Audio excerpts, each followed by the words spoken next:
Subscribe to our YouTube channel and press the bell icon to get the latest updates.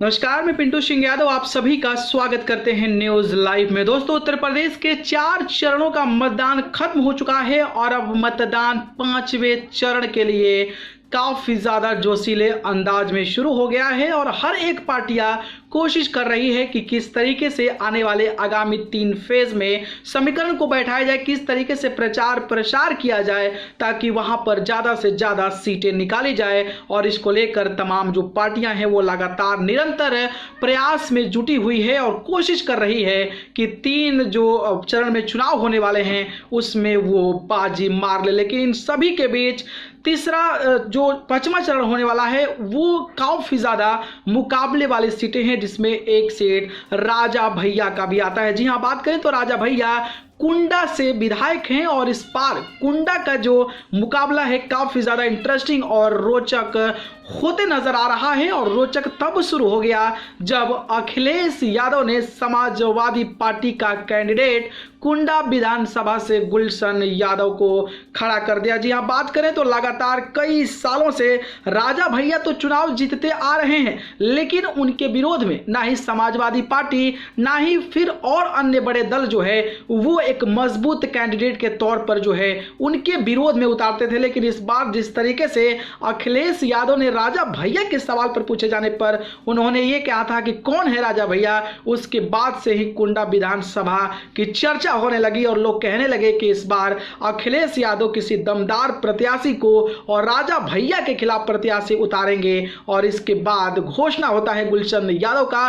गुलशन यादव कुंडा में काफी बेहतरीन नेता के तौर पर जाने जाते हैं। कहा यह भी जाता है कि राजा भैया के वो करीबी रहे हैं और राजा भैया के साथ रहते थे, लेकिन राजा भैया ने अपनी खुद की पार्टी बना ली और गुलशन यादव जो हैं वो समाजवादी पार्टी के विचारधारा पर अड़े रहे। और गुलशन यादव की बात करते हैं तो उनके परिवारजन जो हैं, चेयरमैन से लेकर वहाँ की अगर ब्लॉक प्रमुखी की बात कर लें या फिर मैं वहाँ के प्रधान की बात कर लूँ तो उनका काफ़ी ज़्यादा दबदबा देखने को मिलता है। और ये चुनाव शायद इसीलिए और भी संघर्षशील हो गया है। इसी बीच कुंडा पहुँचे अखिलेश यादव ने एक से बढ़कर एक बड़े बड़े बयान दिया है, जिसके बाद सियासी गलियारों में लगातार चर्चा हो रहा है और कुंडा विधानसभा की जो सीट है उसको लेकर लोगों की नजरें जो हैं वो टिकनी शुरू हो गई। जी हाँ, बात करें तो उत्तर प्रदेश में 4 चरणों में विधानसभा की 231 सीटों पर वोटिंग हो चुकी है।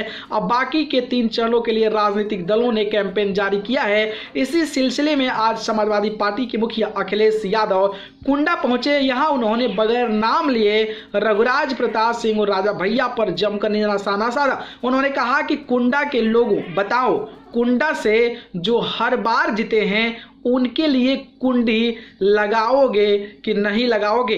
ऐसी लगाओ कि दोबारा ना खुल पाए। तो आप अंदाजा लगा सकते हैं कि किस तरीके से कुंडा वालों को कह रहे हैं कि ऐसा कुंडा लगा दो कि वो दरवाजा जो है दोबारा ना खुल पाए। मतलब इनडायरेक्टली ये कहने का मतलब है कि राजा भैया जो कई सालों से लगातार विधायक बनते नजर आ रहे हैं वो ना बने। वही बात करें तो अखिलेश यादव ने कहा कि यहां पर लग रहा है कि आजादी की खुशी मनाई जा रही है। आप ना सिर्फ वोट डालने जा रहे हो बल्कि अपनी आजादी भी हासिल करने जा रहे हो। जो लोग यहां पर बहुत दिनों से कब्जा किए थे इस बार लग रहा है उनको हटाने का समर्थन हमें दिखाई दे रहा है। वहीं पूर्व सीएम अखिलेश यादव ने यह भी कहा कि कुंडा के लोगों से विशेष निवेदन करने आया हूं कि कुंडा के लोगों को हमेशा मंत्री मिलता था, रह गई कि नहीं खाली। पहले बीजेपी और सपा सरकार में मंत्री बन जाते थे, इस बार रह गए खाली हाथ। अखिलेश यादव ने कहा कि मैंने सुना है इस बार तरह तरह के हथकंडे अपनाए जा रहे हैं, धमकी भी दी जा रही है, कुछ भी दिया जा रहा है, डराया भी जा रहा है, इसलिए डरना मत। और इस बार कुंडा में गुलशन ही गुलशन होगा। कुंडा में अन्याय की जो सभी सींगा है वो लांघी गई है और कुंडा में बदलाव हो रहा है। और इस बात को सुनकर समर्थकों में, दर्शकों में और जो वहां पर लोग मौजूद थे उनमें एक नया उत्साह नजर आया। अब देखना दिलचस्प होगा कि जब चुनावी नतीजे आते हैं तो कुंडा में फिर राजा भैया का सिलसिला जारी रहता है या फिर इस पर कोई और कब्जा कर लेता है। इस पर आपकी क्या राय है, बताइएगा।